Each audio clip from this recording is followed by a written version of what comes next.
Olá, eu sou o pastor João Balbino. O tema desse vídeo é a importância do pleno conhecimento da vontade de Deus. Ninguém pode negar. Se é algo absolutamente fundamental para a jornada terrena bem-aventurada, feliz, frutífera, relevante, coroada com alegria eternamente, isso é conhecer plenamente ou chegar ao pleno conhecimento da vontade de Deus e seguir. Submeter a vida de verdade a Deus a cada passo do caminho. Por favor, eu peço a você, se você ainda não se inscreveu em nosso canal, por favor faça isso, se inscreva em nosso canal. Eu peço a você que assista aos vídeos, a esse vídeo e aos demais vídeos que nós temos publicado, que você assista até o fim. Papel numa mão, caneta na outra, sua Bíblia aberta, tomando notas, procurando aprofundar conhecimentos, com a atitude de quem quer aprender. Que o Senhor lhe dê um coração ensinável, que o Senhor nos dê um coração erudito, um coração que aprende sempre. Isso é muito importante, muito importante. Eu também peço a você que deixe o seu comentário nos vídeos. Essas são ações missionárias de muito valor. São ações que farão com que as mensagens que temos proclamado alcancem mais pessoas, cheguem a mais pessoas. E isso vai fazer com que nós cheguemos a atingir os nossos alvos evangelísticos e missionários. Tome parte conosco nessa missão.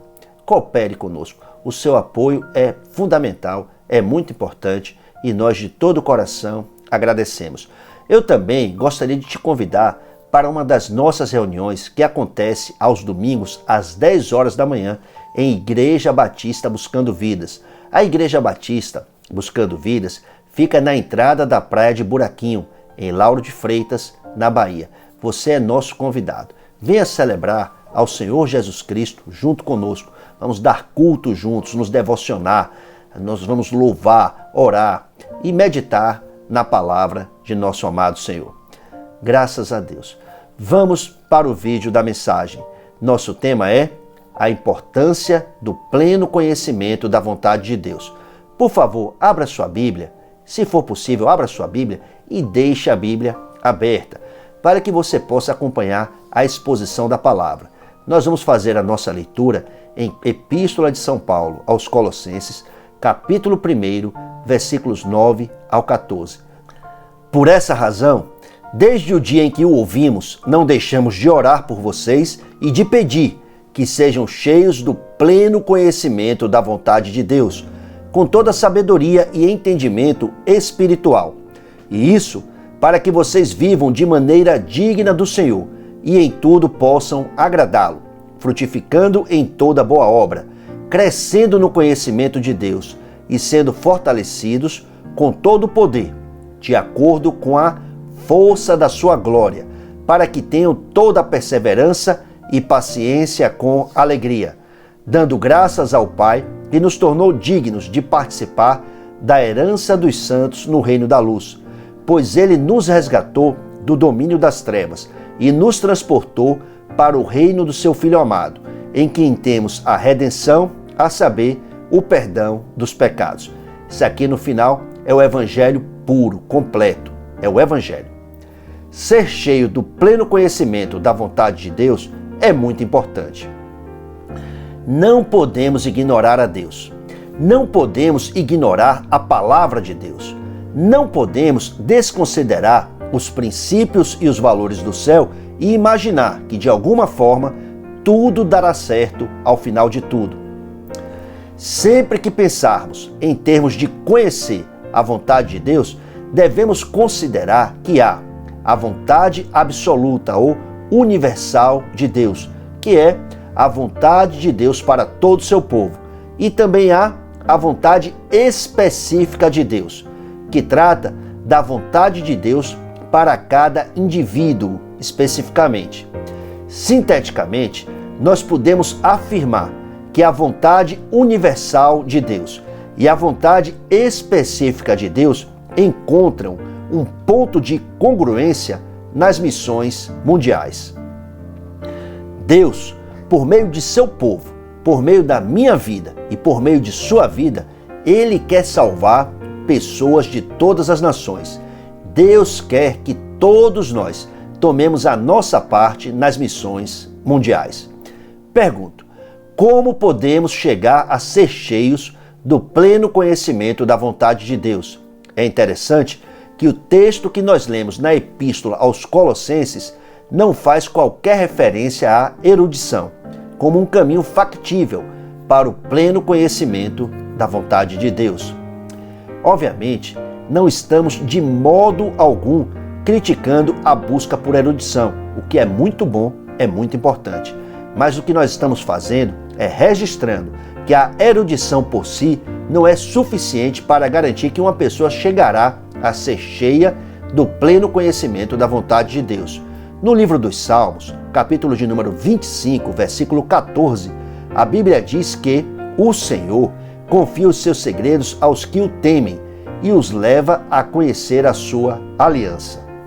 No Evangelho de Mateus, capítulo 11, versículo 25, nós encontramos nosso amado Senhor Jesus dando graças ao Pai pelos pequeninos. Jesus disse: Eu te louvo, Pai, Senhor dos céus e da terra, porque escondeste estas coisas dos sábios e cultos e as revelaste aos pequeninos. Em Mateus capítulo 11, versículo 27, Jesus disse: Todas as coisas me foram entregues por meu Pai. Ninguém conhece o Filho a não ser o Pai, e ninguém conhece o Pai a não ser o Filho e aqueles a quem o Filho quiser revelar. Mais uma vez pergunto: como podemos chegar a ser cheios do pleno conhecimento da vontade de Deus?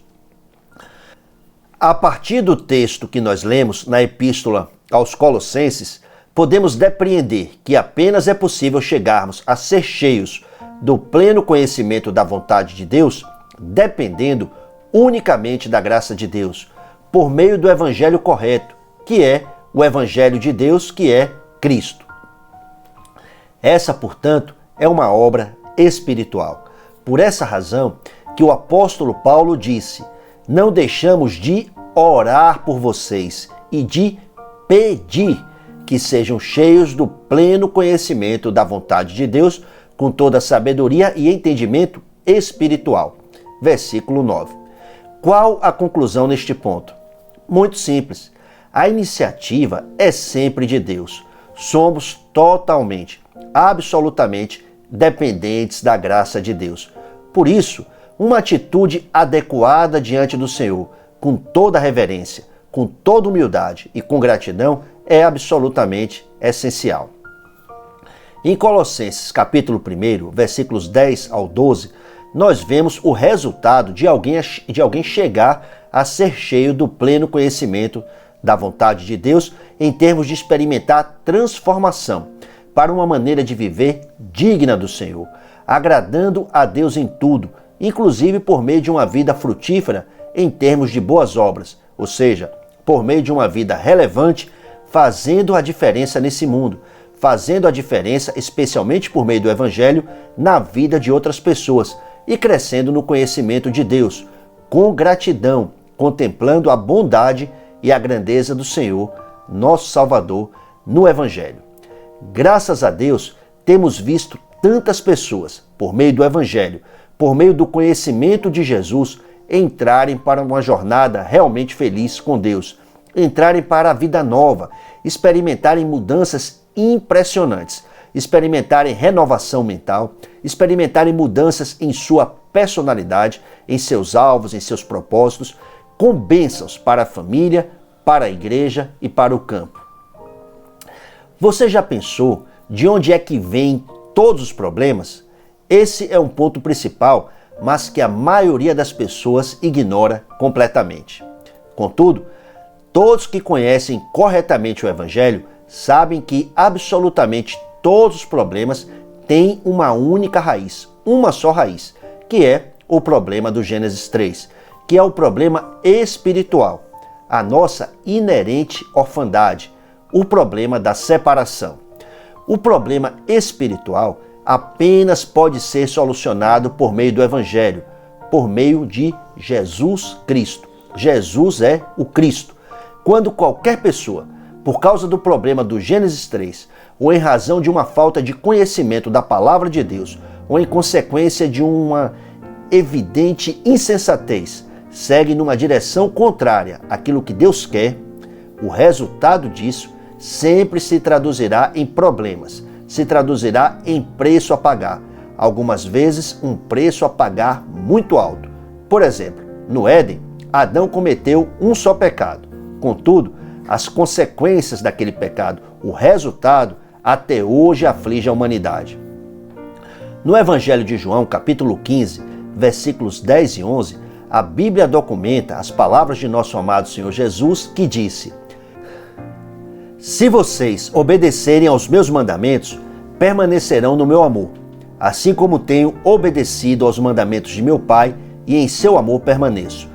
Tenho-lhes dito estas palavras para que a minha alegria esteja em vocês e a alegria de vocês seja completa. Muito importante, é claro, permanecer no amor de Deus. Se lermos a Bíblia, procurando encontrar os mandamentos de Jesus, procurando aprender do Senhor, procurando de verdade aplicar o ensino de Jesus em nossa vida e também ensinar para outras pessoas, estaremos na direção que Deus quer. A alegria de Deus, com uma probabilidade muito alta, estará em nós, para nossa completa felicidade. Por outro lado, pessoas tolas, rebeldes, além de estarem privadas de desfrutar a alegria completa, irremediavelmente sofrem e causam sofrimentos para outras pessoas. Os rebeldes precisam da luz do Evangelho, da glória de Cristo, para que se arrependam de sua rebeldia, para que mudem de atitude, para que se levantem de um modo de vida caído e recebam força que vem do Evangelho, para dar glórias a Deus em todas as coisas, desfrutando de verdadeira, de completa alegria. Agora, um ponto que gostaria de tratar é como descobrir a vontade de Deus para a nossa vida, especificamente naquelas questões chaves em que a palavra de Jesus, de modo objetivo, não oferece uma direção. Você já ouviu falar daquele método de abrir a Bíblia e olhar para o primeiro versículo sobre o qual os nossos olhos repousarem e entender que o texto expressa a vontade de Deus para a nossa vida? Tem a história fictícia daquela pessoa que, buscando saber qual era a vontade de Deus, abriu a Bíblia aleatoriamente e a escritura que chamou a sua atenção foi Mateus capítulo 27, versículo 5, onde está escrito: então Judas jogou o dinheiro dentro do templo, saindo foi e enforcou-se. E a pessoa logo pensou: será que eu devo dar toda a minha economia e tudo mais?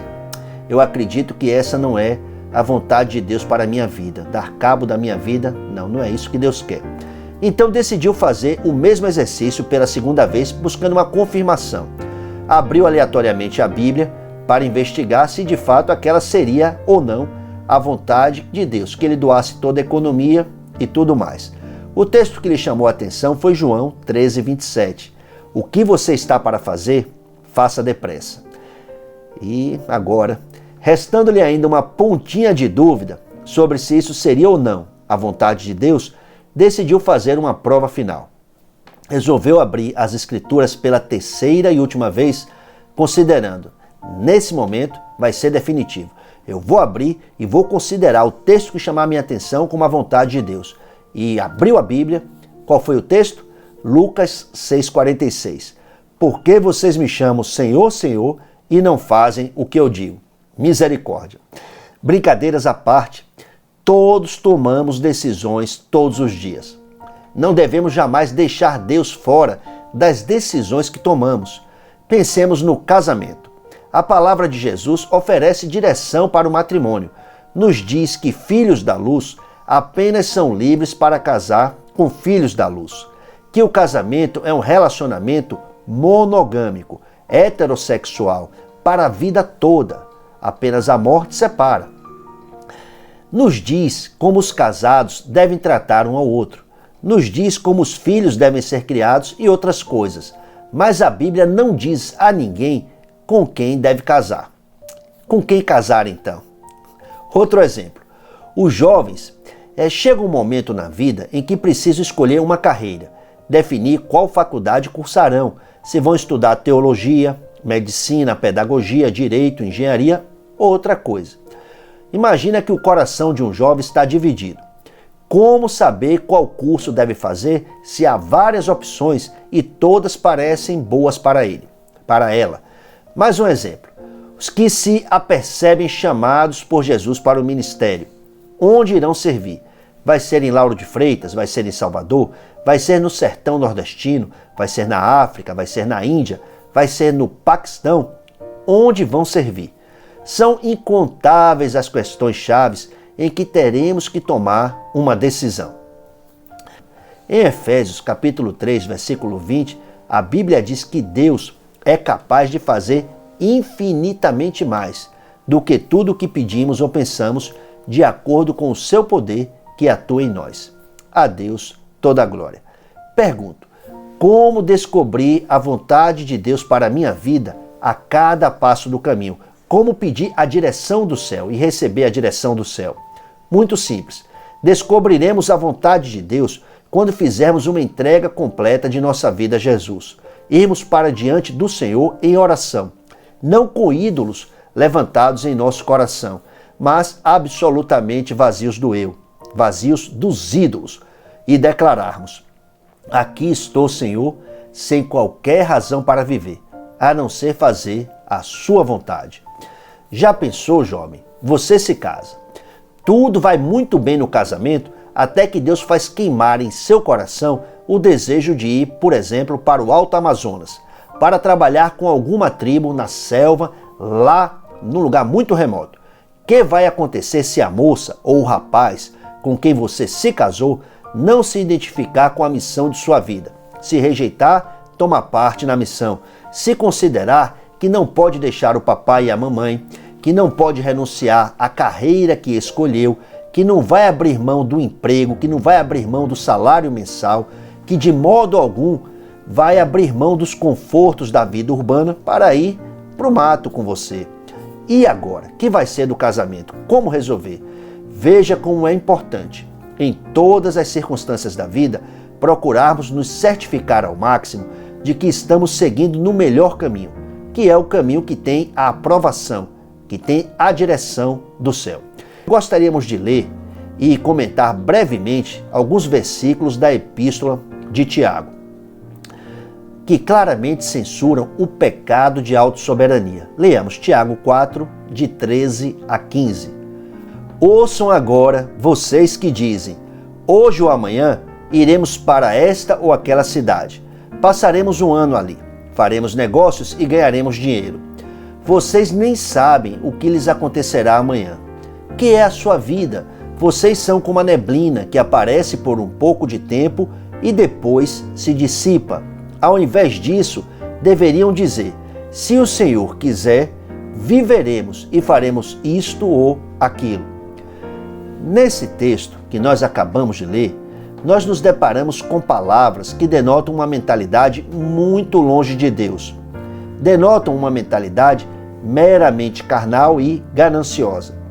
Que grande pobreza, quando a vida de uma pessoa é regulada pela ambição egoísta de fazer negócios e ganhar dinheiro. São pessoas centradas em si mesmas, presas no pecado de sempre, que é o pecado de autossoberania. São pessoas que fazem os seus planos apenas pensando em si mesmas, que determinam o dia da partida, que escolhem a cidade de destino, que calculam ter em mãos um negócio 5 estrelas, ao ponto de preverem que no período de um ano, ali trabalhando, fazendo negócios, já vão estar ganhando dinheiro suficiente. São pessoas obstinadas, pessoas que na prática excluem Deus de suas vidas e de seus planos, pessoas que não entendem nem querem saber da vontade de Deus. São pessoas que não têm nenhum compromisso com a vontade de Deus. São pessoas que não se importam com seus semelhantes, que não se importam com ninguém além de si mesmas, que não se importam com as pessoas que deixam para trás, que não se importam com as pessoas que vivem, que habitam, que estão lá na cidade de destino. São pessoas que pensam apenas em chegar na cidade escolhida, na cidade eleita, passar lá um ano ganhando dinheiro. Não pensam em se estabelecer. Não está em seus planos fincar raízes nem deixar qualquer legado. São como sanguessugas, de um lado para o outro, atrás de resolver suas ambições egoístas. São pessoas que não pensam a vida de maneira correta, que jamais colocam em suas contas a vontade de Deus, nem colocam em suas contas aquela variável que pessoa alguma pode controlar, que é: vocês nem sabem o que lhes acontecerá amanhã. Versículo 14. Finalmente, o texto em Colossenses 1, de 12 a 14, ao tempo em que oferece uma síntese do Evangelho, fala sobre gratidão e sobre herança. Fala sobre obediência e sujeição. Por meio da obra consumada por nosso amado Senhor Jesus Cristo, nós fomos tornados dignos de tomarmos a nossa parte na herança dos santos no reino da luz. Graças a Deus. Louvemos ao Senhor. Amados irmãos, jamais tomem decisões importantes sem buscar saber qual é a vontade de Deus. Creia que Deus pode e quer te orientar em todas as circunstâncias de sua vida. Ore, busque conhecer para seguir a vontade de Deus. Oremos. Amado Pai, queremos viver no centro de sua boa, agradável e perfeita vontade. Nos conceda a graça de darmos glórias ao Senhor em todas as coisas. Nos dê o enchimento e a direção do Espírito Santo. Nós oramos em nome do Senhor Jesus Cristo. Amém. Agradeço por assistir. Que nosso amado Senhor Jesus se agrade em te abençoar ricamente. Até o próximo vídeo. Graça abundante.